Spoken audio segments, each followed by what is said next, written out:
then went and I realized that I hadn't spent a lot of time with my father. As a senator, I'd see him on the weekends, and really felt like I had missed out on a lot with him.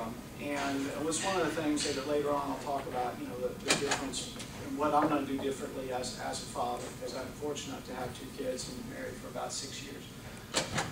But I decided to live up in D.C. with him, and I worked for Fred Thompson.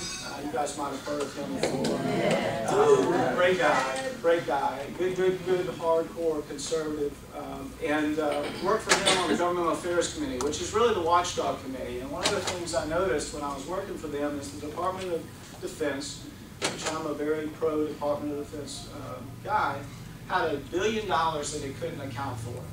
And this was in 1998, 1999. That was billion with a B. That's right, $1 billion. Now they had those categories that they said, look, we can't tell you what this is for.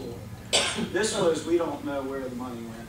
And I was frustrated, and I quickly realized that the people that were making decisions in D.C. had extra degrees. As a staff assistant with just a bachelor's of science, I was not getting to do a whole lot.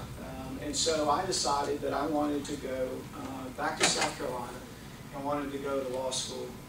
And I was fortunate enough to get in and really enjoyed that time as well. I was on the Honor Council in law school all 3 years, and actually was chairman of the Honor Council my last year there, which is voted on by your peers, and it was a really nice notice of the way I am.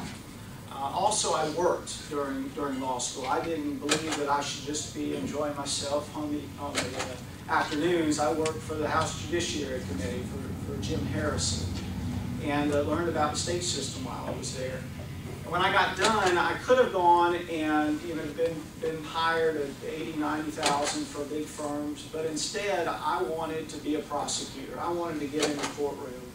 And I really had seen my brother and what he had done. He was a prosecutor in Aiken County.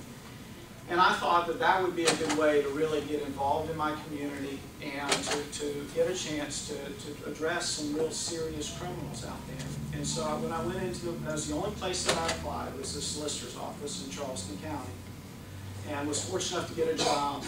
Worked there for 3 years. By the time I left, I was in the top 10 in every single category.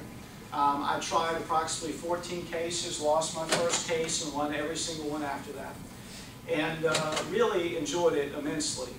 The reality is I had started a family, I had gotten married, and unfortunately I really was in the position that I needed to start making some money. They just don't pay that much in that position.